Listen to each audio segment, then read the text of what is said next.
into the online broadcast network, AfterBuzz TV. Over 20 million weekly downloads in over 150 countries, and your number one source for after-show entertainment.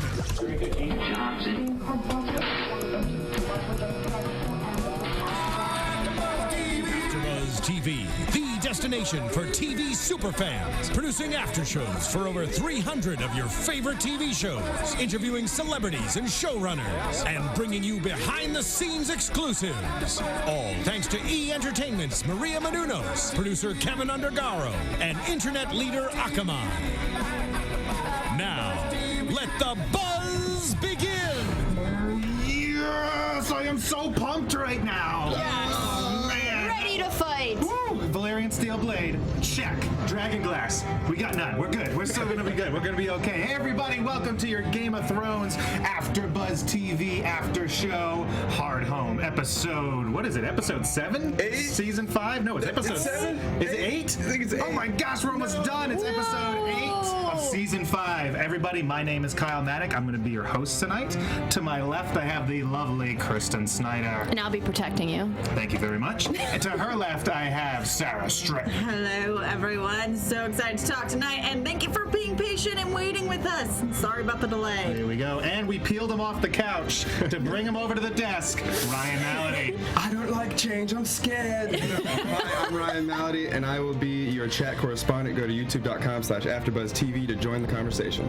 Here we go. Nice. And you're going to be under Ryan Malaty today. I'm under Ryan Malaty tonight. All right, there we go. Man of many faces. Awesome, awesome. What'd you guys feel? I mean, I know we're all jazzed about this, but we like this episode, right? Favorite episode of the season. Yeah, absolutely. I'm like, finally, we are back and watching Game of Thrones. Like, this felt like a Game of Thrones episode. This is why we love Game of Thrones. But I haven't been feeling that. I haven't been feeling negative all season. It hasn't been something that it's been consciously weighing on my shoulders or anything that I was like, oh, where's the big brawling scenes? This just heightened the show. Absolutely.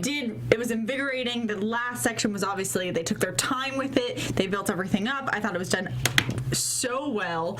But I don't want to, it's my favorite episode of the season so far, but I'm not knocking the season. Absolutely. So. You need that court intrigue and the slow burn sometimes and stuff like that, and sometimes you just need that action sequence and everything together just, makes the show so good.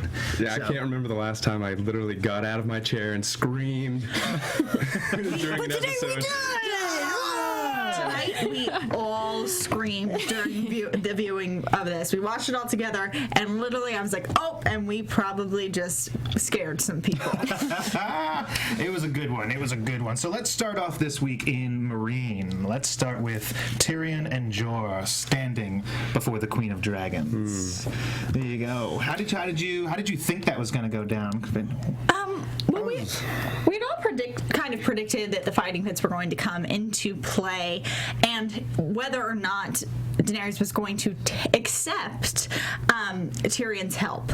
What I liked most about this was how they visually kind of presented it. So when you watched how before all of the upshots of looking up at Daenerys while Tyrion and Jorah are on the floor, and then as he gets the chance to speak to her, to advise her on what she should do, he climbs a couple steps and he becomes on the same plane as Jorah. So he's no longer shorter than him. He climbs those steps, he's on that next platform. Interesting. And when you look at it camera height, he is now just as tall as Jorah. And this is right before, of course, Jorah gets banished again. That's some nice imagery that you noticed there. Great. That's a good point. Yeah, I totally I knew that Tyrion was going to be an advisor to Dany. It's just going to happen. I mean, he's smart. He's there for a reason.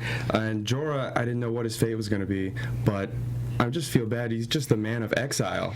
No matter where he goes, he just gets exiled from it. Yeah, but did Tyrion do him a favor?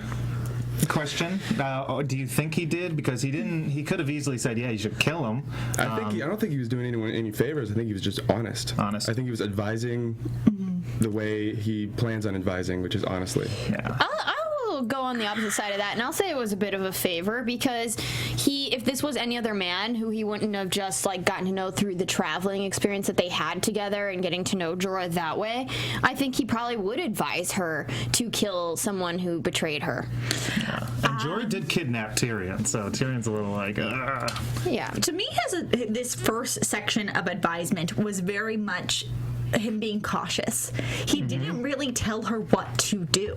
He laid out what she couldn't do and made her make the decision. So as much as he was advising, he really just went through all the steps of everything that the audience knows and that Daenerys already knows about loyalty, about his devotion, about the fact that he's probably in love with her. He wasn't like, you should banish Jorah and you should do this. He simply said he can't be by your side and you shouldn't get rid of people who are devoted to you. He actually didn't give her a decision. He just was the person who showed her all of the information in a concise way and highlighting the very important facts. Interesting. Sometimes you want to hear people say those things out loud, though, because like we've been discussing that Jorah's in love with Dany for years, but to actually hear it out loud with him standing right there beside her was just powerful, the way he delivered it.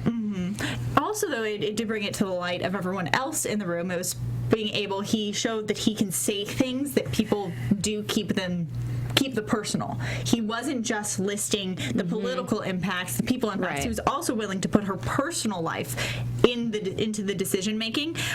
But what I will say, I thought it was a good place for him to kind of initiate his rapport with her. But the second conversation that we get of just the two of them over wine, now I'm having. I would have been with Ryan and been like, yes, he's a great advisor. But the advice he started giving her in the second conversation, I felt like we were playing two truths and a lie. Some of the stuff he was saying I thought was just outright lies. What, that maybe she shouldn't go to Westeros? No, for instance, when he lists the things fighting against her, he's like, there's no more Starks. That's a lie. He says... I think as far as money goes, to support her. I mean, I understand maybe, but it just kind of felt he listed off a bunch of things. He was like, basically, there's no more Starks, there's no more Targaryens, and then he also added, and then none of the heads of the Lannister household are going to support you. Well, according to him, how many Starks are left? I think he thinks Sansa left. He doesn't know that any of them are alive. Yeah, but he states them all as truths. I'm not saying he's intentionally lying. I'm saying as an audience member, I was like, I don't know if this is true. I don't know if that's true. Is it really sound advice if I don't know if I believe it? It's popular opinion, though. Yeah, and I mean, I think that he was right to tell her to want other things besides the throne, because that's not the most important thing, and it's nice to finally hear someone say that in the show that's called Game of Thrones, that the throne is not the most important thing, that we need to look beyond that and the real meaning behind what the throne is. I thought it was interesting when he asked her who was going to support her when she got back there, and all these places, like, why are they going to come up and stand up for you? Yeah, maybe the common people will, but you did that here, and you're having a hard time without the rich people supporting you too. So, I'm curious, what houses do you think would support Daenerys when she returned to Westeros? I'm hoping Dorne. I think what we're seeing in this season is that she mentions, like in the key line, that she's going to break the wheel. But what I'm going to say is the wheel's already breaking itself. Well, she isn't privy to knowing exactly what's going on, but we are. We are seeing that houses are being broken already. When you're talking about the Lords of the Vale, that house has really been destroyed. I mean, it's in the hands of a little disturbed boy. The Vale, I feel like the Vale is the house that's been touched the least during all the war. They lost the mom. They lost the mom. And they really haven't lost anyone else. Well, except for the hand of the king that was murdered that incited the whole show. Well, that was the whole show, yes. Okay, so two people. I feel like there's a lot less than most houses. Yes, but that's dismantled. The Lannisters are, one's in Dorne doing who knows what, being questioned. One's in prison. One's trapped in his room. Yeah, it's crumbling. Like, they're all crumbling. You have also the Tyrells in jeopardy. Who knows what's going on with the Greyjoys? We need to see a little bit more of them. Yeah, we don't know. The Martells just lost one of their princes. Like, all the houses are already crumbling. We're not talking about she's going to war against these strong houses that are really doing well with their alliances. Right. Like, everyone's betraying everyone. So I think our situation I just asked the people in the chat which houses they think would support Daenerys Targaryen in Westeros. And Akash says Tyrell and Martells would, more than likely. Keanu says Sansa Bolton would. But I just want to keep calling her Stark. I can't call her Bolton. And then Also, people think the people of Flea Bottom would probably support someone with a dragon. There you go. Also, Think so. the whole people at the wall might support. I mean, who knows? I guess everyone would just have to weigh their options, and there's all the "what do we really want" things. So what I like is the few people from the houses that are being crushed, the ones that we like, seem to be going through this process where they're adopted to other houses. Like right now, Jaime being in Dorne, I feel like there may be in the future the Martells may eventually there be an alliance there. They'll adopt him, and we all love Tyrion, and now he is in Meereen with Dany. So it's I feel like our favorite members from the houses that maybe we didn't love initially, they're still going to become maybe part of a new house. And we're still waiting for Varys too. Yeah, where is Varys there? It is interesting that we get in this that Daenerys finally finds out that Varys may not be this evil person that's been against him against her the whole time. Excuse me, and may actually be helping her out. So she's sort of getting all this information, and if her goal is to have the houses destroyed, he could be a very good ally because he doesn't have a house. Yep. He doesn't represent a party, so to speak. Did you guys think it was a little weird that she was so quickly sitting alone in a room with Tyrion? I was like, where are the guards? What's this is a little dangerous? What's happening here? A little out of it, but anyway, I guess that's just a little pet peeve of mine from this episode. I get it, but I feel like he's someone who's really easy to trust after you let him speak. I feel like you can really get to know dangerous. him. Yeah, he could. If he was a Varys type, he would be so dangerous. Really. What do you guys think about Jorah going back to the slaver?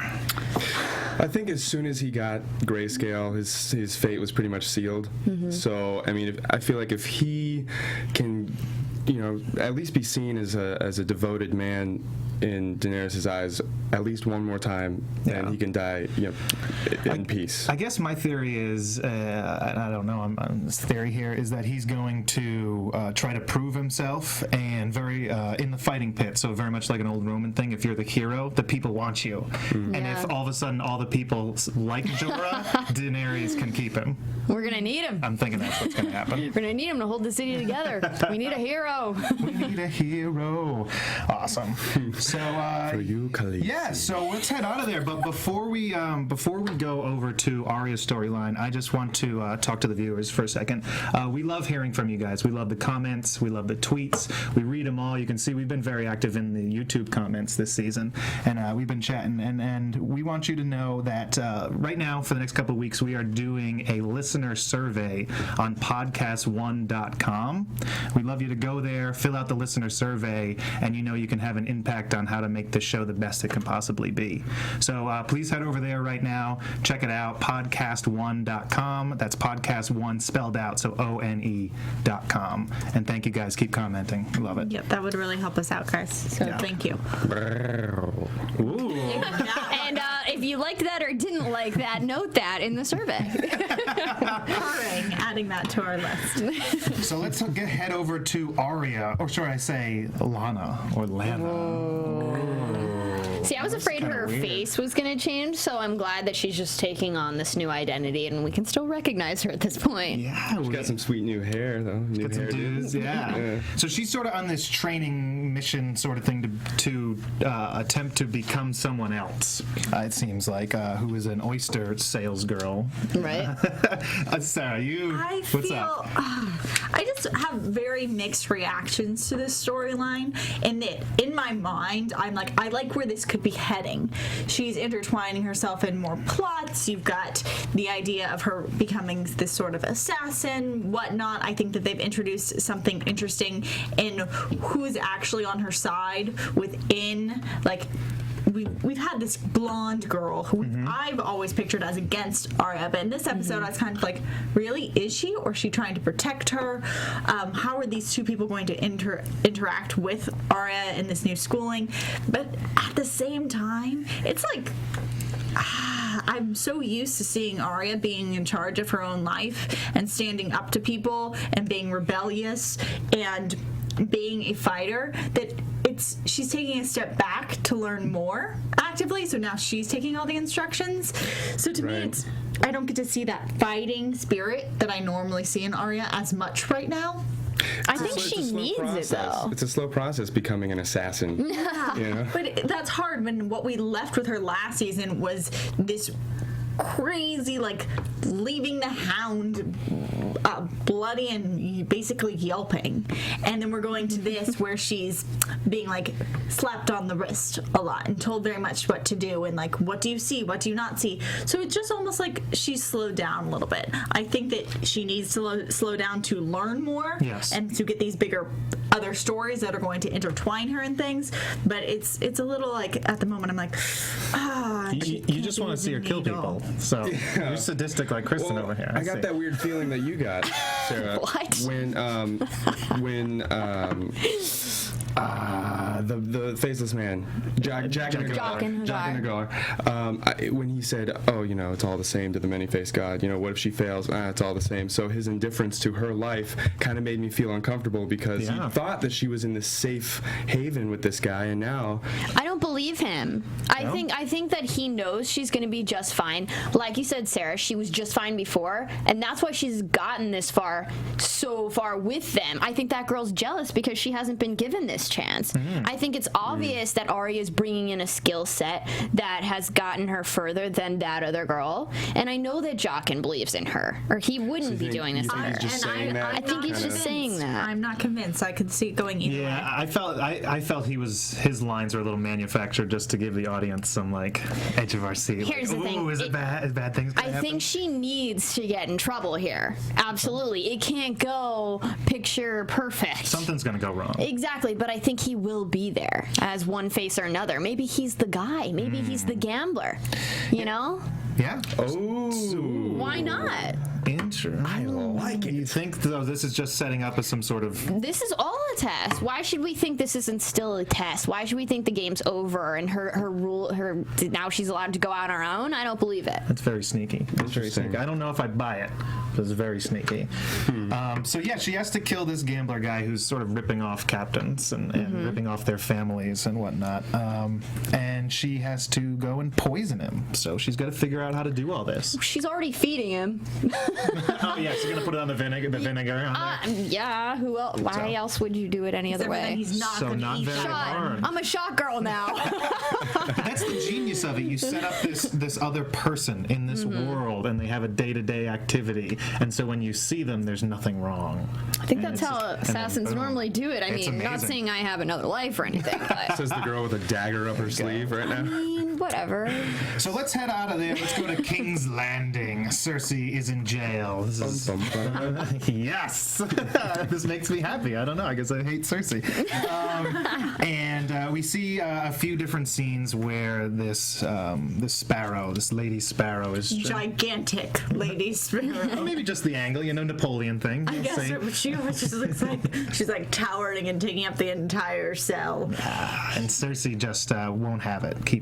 She's got that strength still in her. She's trying to fight. She's trying to fight. Only until they leave, and then she slurps water off the floor. Oh, yeah, that's when you know she's a survivor. Rough. But she gets a visitor in the form of Qyburn, and she starts learning a little information about what's going on outside with Tommen not leaving his room. Uncle Kevin has come back into the fold, and he's the hand of the king now, and still hates her. Yeah, still hates her. He's not coming to see her. So I mean, as far as Tommen goes, you raise a baby, he's gonna be a baby. She never left his side. Now the little bird can't fly. Like, you give your kids a ride their whole life, they're never gonna leave the nest, and that's what's happening. And I got to think that Kevin has a hand in that too, with not going back, not wanting Tommen to go either. So well, he's probably not going to chew up his food for him. Brian, is there something on the? Well, I'm just hoping that the people at home can still hear and see us, because I can't. It seems like there's some freezing. We are sorry for any technical difficulties during this show.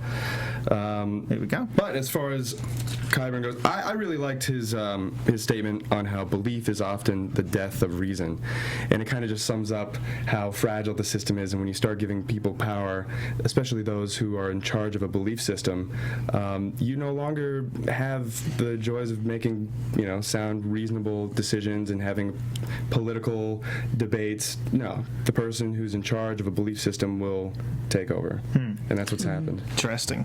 I like that we finally learned exactly what she is going to be tried for: fornication, treason, and incest. Now, I'm assuming incest with Lancel, not incest with Jaime. And the murder of her husband. And the killing of the king. Both very important regicide. things. There we go. But Qyburn says there is hope, and the work continues. What's he talking about, everybody? Man, bear, pig. A little Gregor Stein action? No, but seriously, so what's going to happen even when the mountain emerges as this Frankenstein creature? I mean, is he just going to be like a giant and stomp on people? Like, he's still one creature, right? So it's like, it's not like he can save Cersei and everyone from, I mean, can he himself... Unless he's undead. Undead. Can he himself take on the High Sparrows and the Faith Militant all by himself? I really doubt it. So it's like, they're building up this creature. I can't talk about this. Oh, because you actually know. Well, what do you think, Sarah? What are they going to do with him? How is he going to come in and save the day? I don't know exactly what they're going to do with him, but I think that since we've been playing with the idea of the undead, I think that he might have been able to harness that power in some way, much like the creature in Frankenstein. So this whole play, also I don't think the Faith Militant are that strong, great at their job. They are not. They tend to have like one weapon, and it's normally like a bludger. Like they are not attacking people with swords. And this is a famous warrior who I think could take out quite a few of them. So he's gonna at least raise a problem.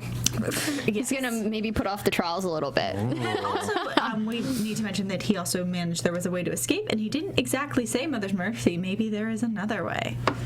Yeah. Good point. Can you guys explain to me what you think the Mother's Mercy is? It's confession. I think it's very similar. I'm taking it as very similar to like the Catholic religion, where when you confess to a priest, they kind of give you something to do to repent for your sins, and depending on the whatever like the degree of which you've sinned, yes, it adjusts. Whether Cersei, I do it all the time. It's no big deal. She's against this idea. So she's going to have to do something. If she does call for the Mother's Mercy, she'll have to face a punishment before she can be cleaned of her sins. See, and that makes me nervous because the last time, Joffrey's definition of mercy is different from Cersei's, is different from, Ned Stark. Everyone has their own definition of mercy. So I'm just wondering what the High Sparrows. Well, we've seen them do a punishment before, right? When they got the High Septon, we saw the Walk of Shame going on there. Yes. It doesn't seem like killing the king might deserve something a little bit more than that, but that's the one punishment we've seen the Sparrows dole out to someone before.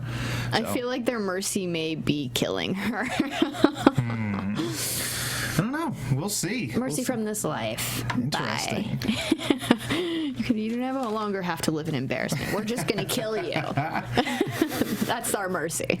Maybe. You're welcome. She's still fighting. And she still calls for Jaime at one point again. And it seems like she wants Jaime to do everything. Go down to Dorne. Get our daughter. Oh, wait. You're in Dorne. Why don't you come back here and help me? It's like, you can't do everything. But. I'm happy he's there. I feel like, honestly, he's safer now. Safer away from her, I agree. Yeah, absolutely. I agree. But let's head up north to Winterfell. Before we head up north to Winterfell, I just want to throw a question to Alexis real quick, our engineer. Alexis, can you hear me? We're getting a lot of stuff on our feed about freezing or whatnot. Would it help us to restart or like throw up another video, or should we just continue to go through this?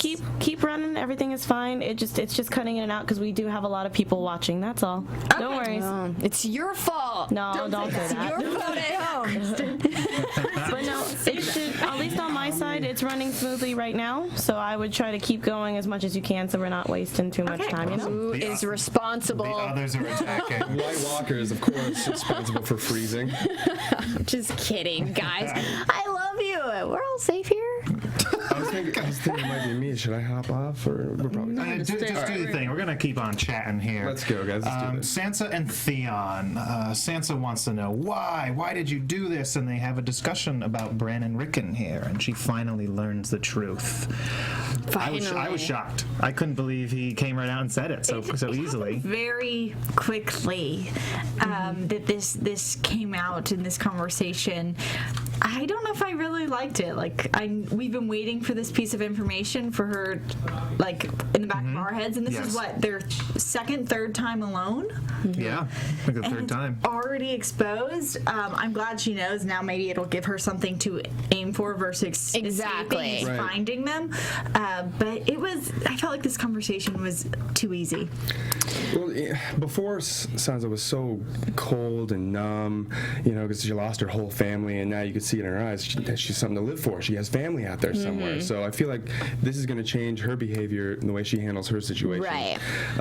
She's going to step up, I think, and be that motherly role and sort of like, okay, I have to be selfless, and I have other family members out there who are younger than me that I need to think for. But what can she do for them? Not be stupid and get killed? Sansa is... I've never seen her as the smartest character in the game, but I feel like she's going to make a move, maybe reach out to Littlefinger, the only man she can trust. I don't know, give Littlefinger some more information about existing Starks. That's dangerous Maybe territory, especially when they're both men, and in the north where the men are the... I mean, she does have another person who's trying to help her out. Miss Bran, who's right now kind of just sitting around with Podrick, who has a Valyrian steel sword. Yeah, here's your new mission, Brienne. She could go and find these two lost boys. Interesting. So she just has to get that information out to Brienne, but Brienne swore to protect Sansa. She would leave? Oh, I don't know. This came from, also you have to kind of expand her oath and carrying Oathkeeper, is that she was devout to Catelyn Stark. And I think that it can be interpreted that she was supposed to take care of her children, not just her daughters, but I think her sons are just as included in that as well. Interesting. So after that scene, we have Roose preparing for Stannis. They're talking about how many men they have, and his plan is that they should just hold up behind the walls of Winterfell and let them all starve and mutiny out in the storm. But Ramsay has a different plan. He says something about taking 20 men, and that's all he needs. What's he got up his sleeve? I'm really excited about this, like, stealth mission. Obviously, in his mind, he thinks he just has to kill the king, which is probably the case. So it's nice that I like that this is the first time in my mind that I'm like, all right, I'm going along with his plan. Actually, I want to see him go on this stealth mission and see what he can do. And fail miserably. That's fine with me too, but I want to see it at least. I have finally figured out how I think I want Ramsay to die. It's taking a lot of thought. And this is going to happen in the mission. I don't know. He's gonna have to venture quite further. I just feel like it would be just like very like poetic justice for him to be murdered by Ghost on the order of like, because he has all these hounds, he's kept Theon in the kennels, whatnot. I just want to see him kind of get hunted down. But we saw Ghost is still at Castle Black. I know. He didn't go on the journey. I don't know how this is gonna happen. I'm just saying this is the vision I want to happen. Okay, well. I don't know. I still want Sansa to kill him. I want that so bad. That becomes less and less chance every day of happening, but I just want to see Sansa kill someone, and then I'm going to have the utmost respect for her, and I'm going to follow her throughout the rest of her story. I don't know if I want Kristen's empowering respect. Women everywhere. Just kill somebody. No. I don't know if I want to see Sansa become an Arya-like killer. I think it would be much more interesting to see Sansa as a mastermind who moves the pawns and, yes, ends up causing his death, but doesn't actually bloody her hand. She becomes too smart for that. I think she already kind of did a little bit, because, I mean, you see Ramsay taking this bold move to say, I'm going to take 20 men and end this war for you, father. He's trying to solidify his spot because Sansa has planted these seeds of doubt into Ramsay's mind, so maybe she already has kind of shaken things up. The thing for me is I just don't think she has the courage to do it. And I want to see, we've seen Catelyn kill, and we've seen the women in this show do what they need to do, and I want to see her do that. I want to see her courage come out when we least expect it. I'm not saying I want her to become a warrior and this becomes something she does normally, but I just want to see it when it needs to be done, that she's going to do it. Interesting. I'm going to shout out to the chat because they just came up with an idea that I'm going to steal. One of them mentioned Nymeria. which could Nymeria. thank you, but this could blend my plan. Ooh. Not ghost Nymeria. When was the last time we heard about Nymeria? In the Season show? 1. Season 1. I don't even know what we're talking about, but shout out to you Nymeria guys. was Did we get their Arya's name? style. Yeah, that was Veronica Ashley. Thank you for your Nice, prediction. Veronica. And we also Helping us have think. Autumn Chickless in the chat. Yeah, Autumn, we miss you. I'm just keeping your seat warm. Autumn, you lazy bum, get over there. So yes, let's. I don't think we have anything else to chat about Winterfell, so let's head to the Wall. A little further north. We have a short scene between Sam and Gilly before Ollie comes in. And so it's mainly between Sam and Ollie here about, can you trust Jon? Why do you trust him? Sort of seeing that Sam's alliance still lies with Jon in this scene through thick and thin. And Ollie is, I wouldn't say he's on the fence. He's off the fence. And he's on the other side of the fence. He's off his rocker. I feel like that we already Ollie's- had this scene. Every We already sideways had it. glance we have from Ollie is this scene, pretty Like, I much. feel like I just keep seeing Ollie have this kind of same conversation over and over again. I'm not sure if this was finally the one that changed his mind. No, this is the one that solidified his plan all along. This is one of those things where advice taken the wrong way, I think, comes to mind. I think this scene was supposed to make us pause for a second and not just assume Ollie was against Jon. I think the intent of this scene was to say, hey, maybe Ollie can side with Jon, but I don't think that got conveyed properly. No. That's not what I was thinking with. I left with also an Ollie that was either conflicted or not sent over. It would have been a different message if Sam had been the one to really turn him, and that was going to be Sam's role, that he could kind of step up into a leadership, like, inspiring position. But I didn't come across. What I think is going to happen is Sam is definitely going to have to kill Ollie whenever he sees Ollie going after Jon, because they had this conversation and he knows that Ollie's not on his side. So I think that's just future thing. But obviously the advice was the choice you make may not always seem right to the people around you, but in the long run it was the right choice. And it's like, what? You can definitely take that the wrong way and go to kill Jon, or attempt. I'm scared about Ollie. My boy's scared. Yeah, I asked people in the chat what thoughts on Ollie, and Murderer. both Bobby and Keanu say, kill the boy. A little illusion. We have to. I like how we liked him last season, and now all of a sudden we hate this guy. Did we like him? He did kill a grit. He saved Jon. I didn't think she was going to kill him, but that's another discussion. That's another one. So let's go with Jon. Jon is arriving in Hardhome, where all the wildlings are stationed at the moment. They row the boats in, and they are confronted with the Lord of Bones. Not for very long. He really becomes one with the bones there. He became a pile of bones. Yeah. That was pretty awesome. This was the perfect setup for what this sequence became. That's how we started it from the very get-go. All of us were like, oh, as he just like got murdered with his own staff and just stepped over. I was just like writing down, and now we've entered the political realm north of the wall. Wildling politics. This is how this They're happened. so cutthroat. It was fantastic. Did we see him stand up at the end? Did we see him be resurrected? Ooh. I did not, but something tells me he probably was with everybody else. I would assume, because I think you have to burn the dead in order for them Yeah. not to be resurrected. So That didn't happen. He could be. It wasn't Yeah. focused on. I wish they had shown him. I wish that would have been. he's not that gonna would have been, look- that would have been very creepy. He's not going to look very different, though. Well, he's gonna have his head smashed in. But then we have the meeting with the elders and the giant and all this political intrigue north of the wall. 1-1. I just want to say it, everybody. You recognized the 1-1 name. 1-1. Is there anything you can tell us that's not too much of a book spoil? I can't tell you anything interesting. He is a character in the books, and he is named after the New York Giants quarterback Phil Simms, whose number was 11. And George R. R. Martin is a big football fan, so 1-1 is his name. Got Bam. like that. Nice. But I can't really talk about him too much. I just Okay. he's a cool dude. But he's part of the elder meeting along with one of the Thens, Yeah, this is all completely. John never goes there in the book, so this is all stuff that happens off the page in the book. It's a whole other world. Yeah. I even enjoyed the part where John mentions to Tormund how the long night, the long night is coming. So it's no longer winter is coming, because winter's pretty much here, right? It's showing up in the north. We've got the storm coming in. They're pretty much living in winter, so now it's the long night. The long night. But Winter is here. John tempts them with dragon Agreed. glass and the promise that this is the ability to fight them, and we will provide you with this power if you come with us. That and land. And to which they debate, and some of them say no, but most of them say yes, but the Thens say no.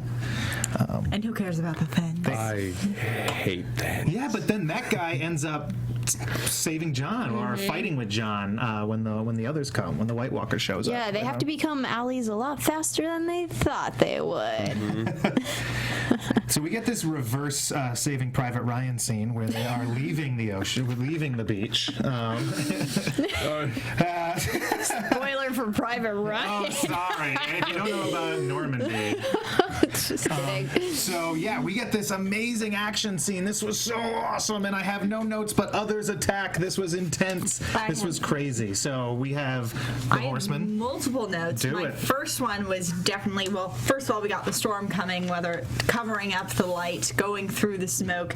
You got the gate, but most symbolically to me was the four horsemen, which to me is the four horsemen of the apocalypse. I think Agreed. that's exactly what they're Right. getting to. One of my favorite things about the scene was now that we've not only seen them, we had an epic battle that was shot fantastically, but also now all the Night's Watch and the Wildlings have been exposed to kind of the hierarchy, the insight of the White Walkers, which we as an audience have seen, but they've only been encountering them for the most part one-on-one. They've seen one person come to life. We've seen maybe some people get when they took the babies out of the woods, but this was everyone together. We got the layers of zombies, we got the horsemen, we have kind of the stronger knights who have the weapons that break swords. We have who I take to be a leader coming out onto the dock, making the very obvious Knights King, eye can we contact. say that? We'll call him the Knights King. Yeah. Seems to be. But now Seems to be the popular name for they him. have a story that they can tell, they can spread, they can show that this is not just a mass of White Walkers, but there is an agenda behind it. And I think that insight into the structure was very interesting to me. Yeah, because it's not just brainless. Like there's a thinking power there, and that's important to realize. Yeah. Yeah, this is really interesting to me. This hierarchy doesn't exist in the books, and it's interesting that they did this in the show. They're sort of giving it this personification in this Night's King sort of dude, whereas in the books, it's the others are just very much a force of nature.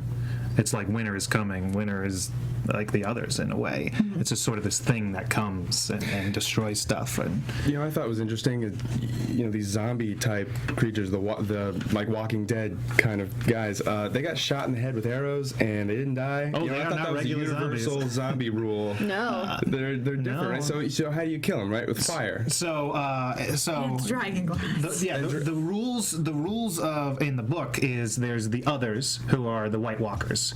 They are the ones with the swords, with that shatter and stuff like that. They're the White Walkers. You kill them with dragon glass. Then when they turn someone into a zombie, that zombie is called a wight.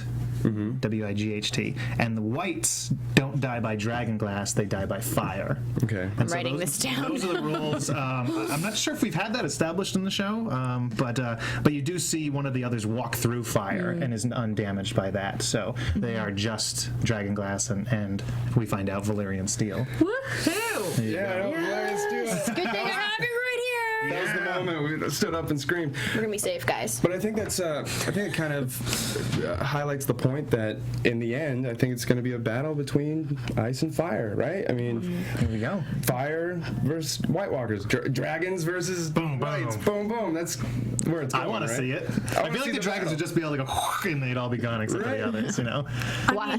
It does. It interplays how we're going to see these worlds collide because we need dragons. dragons, we need Valyrian steel, which means we're going to have to go probably back to Valyria, which we know is that's not going to work out. So there are only a limited amount of Valyrian blades left in the world. And when you lose them, they're gone. Like the Lannisters, before they took Ned's sword, they lost their Valyrian steel blade in a boat accident. It's lost to sea somewhere. Well, let's go find it! And we also know that we can get more dragon glass, but it's going to have to be harvested. And as pointed out by Tyrion Lannister, not even joking, Nice. Tyrion Lannister says apparently they can't swim either. Yeah, well, there you go. That's kind of a zombie regular thing, that's right? a good thing to know when you're dealing with going to war. I mean, if they can't.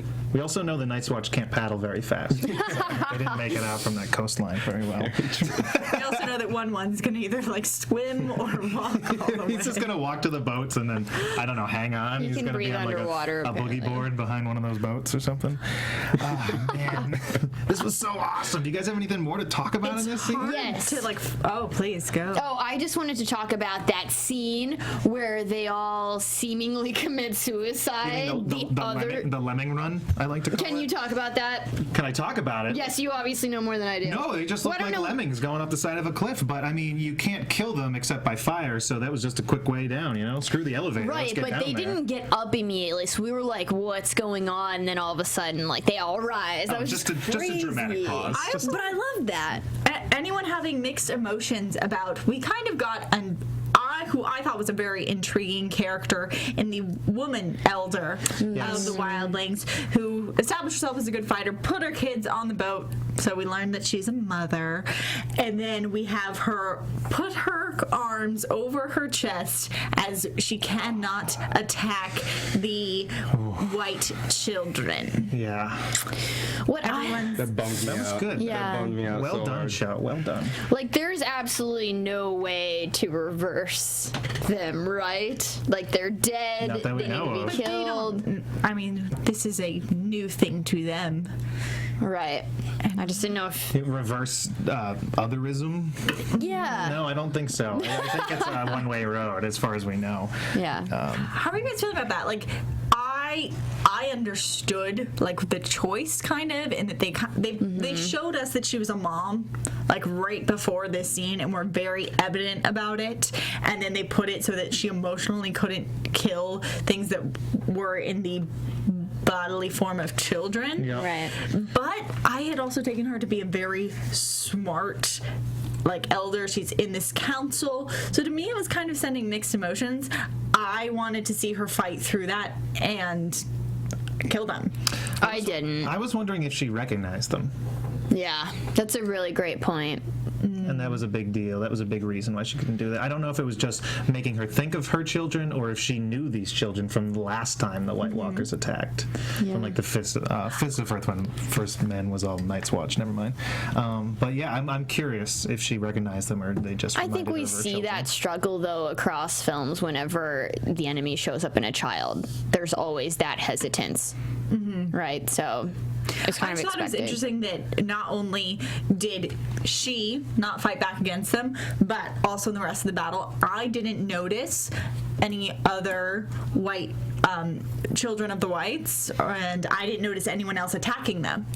It was something that I felt they were very much reserved for that scene and that moment, and they weren't really present throughout the rest of the fighting, which to me was kind of interesting, and was a line that normally this show, in my opinion, really excels on showing controversial topics in different ways that people go about them in times of war and struggle. And while you might see one person, like in this case, not want to fight them, then normally we also see the other perspective of someone who is willing to do so.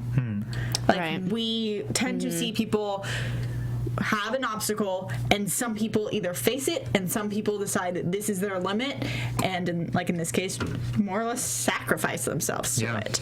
And so it's interesting to me, it's such an epic fight scene and a very long fight scene, that we didn't see the other side of that coin with this situation. Interesting. I agree with that, but I mean, you would have been okay with her killing these children because I wouldn't have. They're already dead. I know. Like, if it's Ollie, sure, but like, I don't think I want to see that. Yeah, I would have been.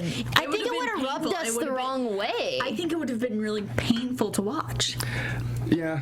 Any rapid fire questions? Yeah, it was about to, well, I was going to say, Kristen, you're totally right. I think about them bringing this story back to the other side of the wall. I mean, these are hundreds, thousands of people who just saw White Walkers, who just saw the Army of the Dead. Word is going to travel fast. I think it's going to travel faster than the wall. I think everyone's going to know about it soon. And as far as my predictions, we'll hold them for a second. And yes, let's do some rapid fire. Nice. Ready. All right, rapid fire questions. Kyle. Yeah. Bo asks, who else would be the main evil here? Besides, I guess he means besides like the White Walkers. Besides the White Walkers, the main evil. Besides Ramsay.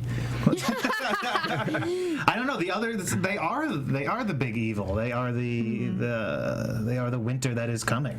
They are the evil. I don't know who else it would be. That's as big as it gets. Yeah, that's If it. Cersei can be a White Walker, I don't know. There you go.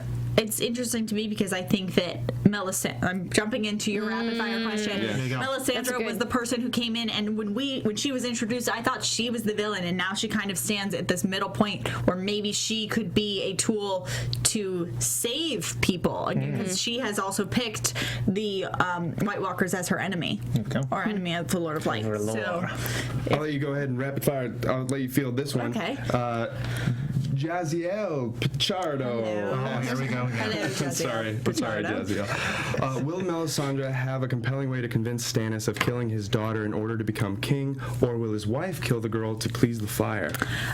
Between the two, whether the wife is killing or Melisandre is using her either feminine wiles or whatnot, I'm gonna say combine the two. Possible Melisandre convincing the wife, the mom, to kill her own kid. Yeah, Selyse is a goner. I think we've been saying that for a while. So we've seen these women work together in the past, plot together, maybe even like there was a bath scene at one point. Bathe together, kill together, and scene. One more for Kristen, and we'll wrap this up. Kristen, ice dragons? Question mark. Ice dragons? And there we have it. Thank you guys so much for watching this episode of Game of Thrones AfterBuzz TV After Show Recap. Oh wait, we gotta do predictions. Yeah. I'm jumping. I'm so excited. This episode has me so pumped. Oh my god, I'm sorry guys. I don't know what's going on. You know what? Death is your sentence! What's coming up, guys? What's happening? What do we think? I'm excited that Jaime has to align with the Martells. That's really exciting for me. Ooh. I'm fine with that. So you're thinking he's aligning for sure. I mean, he may be against it, but what choice does he have? Aren't they going to kill him? It's true. No mother's mercy in Dorne.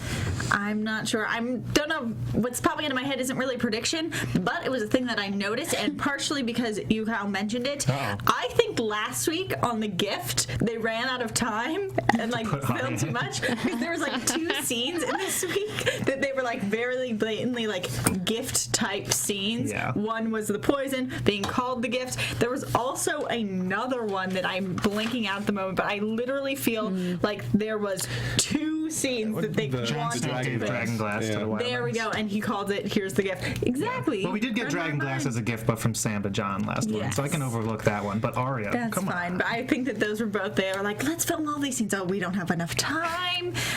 That being said, I want to see some reintroduction of some characters we've been missing. We keep talking about Bran and Rickon. Are they going to come back in these next 2 episodes? Next season. Nope. Completely no one? No. No one's coming back? I'm holding Maybe out like hope. an Ryan, end prediction, scene. Give it to me. I predict that this next episode, Jorah is going to kick some ass. Yeah, big time. And he's going to have a gladiator moment, total redemption, and Then die because he's covered in. then die from grayscale. Do you guys think Sir Alistair is going to let them through the wall? Hell no! That's always been a war zone. It's like, no, that's going to be a huge problem. Didn't Huge look like problem. it in the previous thing going on there. Yeah. But there we have it, everybody. Now I can actually do it. Thank you so much for watching this AfterBuzz TV Game of Thrones after show. Make sure, if you guys are watching on YouTube, to leave a comment, like, subscribe. If you're listening to it on iTunes, make sure to rate and leave a comment. And thank you guys so much for watching. My name's Kyle Maddock. You can find me at Mad Kennard anywhere online. I'm Kristen Snyder, and you can follow me at Cinematic Escape. I'm Sara Stretton, and you can follow Kristen at Cinematic Escape. And I'm Ryan Malaty. You can follow me at Ryan Malaty. Or Bella Ryan. Morgulis. Bye, guys. From executive producers Maria Menounos, Kevin Undergaro, Phil Svitek, and the entire AfterBuzz TV staff, we would like to thank you for listening to the AfterBuzz TV network. To watch or listen to other after shows and post comments or questions, be sure to visit AfterBuzzTV.com. I'm Sir Richard Wentworth, and this has been a presentation of AfterBuzz TV. Buzz you later. The views expressed herein are those of the host only and do not necessarily reflect the views of AfterBuzz TV or its owners or principals.